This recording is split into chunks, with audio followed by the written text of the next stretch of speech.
ये कोई धरना नहीं, ये तो तेरापंथ की चातुर्मासिक धर्म सभा चल रही है। हम सब यहाँ हमारे नव नियुक्त युवाचार्य की नियुक्ति सेलिब्रेट कर रहे हैं। तेरापंथ? अब ये कौन सी नई पार्टी आ गई भाई? आप सब कौन हैं और यहाँ क्या कर रहे हैं? ये कोई पार्टी नहीं, ये तो जैन धर्म की एक शाखा है जो आचार्य भिक्षु द्वारा शुरू की गई। हम सब ज्ञानशाला के ज्ञानार्थी और प्रशिक्षुकाएं हैं। नव आचार्य के अभिनंदन समारोह में शामिल होने आए हैं। और हाँ, हमने अभी गुरु भिक्षु का 301वां जन्म दिवस मनाया। उसी दिन हमारे नवे आचार्य नियुक्त हुए जो हमारे भावी आचार्य होंगे। भावी आचार्य मतलब? भावी आचार्य मतलब वर्तमान युवाचार्य।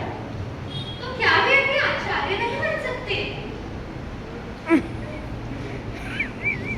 नहीं, हमारे तेरापंथ में एक समय पर एक ही आचार्य बनते हैं। तभी तो 266 इयर्स में केवल 11 आचार्य ही हुए हैं। ओह, तो आप लोग आपके नए युवाचार्य का वेलकम कर रहे हो? करो करो। हाँ, अब सही पकड़े हो ना। अच्छा, आपके युवाचार्य का नाम क्या है? ये आचार्य महावीर पुरी।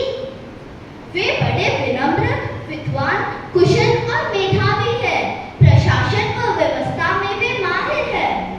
कौन से देश से पढ़कर आए हैं अपने युवाचार्य? वे कभी पढ़ने के लिए विदेश गए ही नहीं। विदेश नहीं गए पर विद्वान हैं, तो जरूर किसी IIM से पढ़े होंगे, कोई अच्छे डिग्री के धारी होंगे।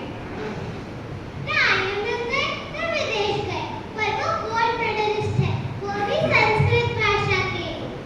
ये कैसे संभव है बिना किसी यूनिवर्सिटी के गोल्ड मेडलिस्ट? वे तो महाश्रमण यूनिवर्सिटी के छात्र हैं।